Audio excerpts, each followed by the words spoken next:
Good morning বন্ধুরা, কেমন আছো তোমরা সবাই? তো দেখো, সকাল সকাল উঠে তো স্নান করে নিয়েছি। স্নান করে চাটা খেয়ে তো দেখি বেজে গেছে 10টা। তো এখানে চলে এসেছি ম্যাডামের খাবার বলতে।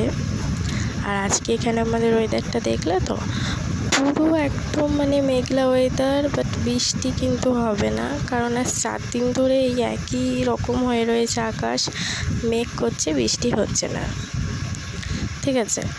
আর অন্য বাচ্চা কাচ্চা জানো তো, যেরকম 4 চামচ করে সেরেলাক্স খায়, আর 4 চামচ করেই দেওয়া নিয়ম 2বার, বাট ও কিন্তু খায় না, ঠিক আছে। ওকে ওর জন্য 3 চামচ করেই দেওয়া হয়। আর এখানে দেখো বোতল নিয়ে ম্যাডাম বসে রয়েছেন।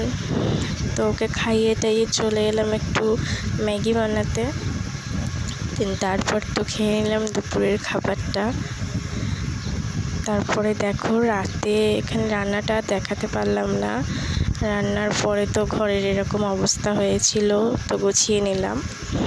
তারপরে তো ম্যাডামের আবার খাবার সময় হয়ে গেছে, খাবারটা গুলে নিলাম। এবারে ওনার সমস্ত জিনিসপত্র যেগুলো আর কি রাতে ইউজ করা হয়, সেগুলো নিয়ে বসে পড়লাম ম্যাডামকে রেডি করতে। তো দেখো ম্যাডামকে রেডি করা হবে এখন। তো ম্যাডামকে রেডি করে তো আমিও খেয়ে নিলাম। চলো, গুড নাইট, টাটা, বাই।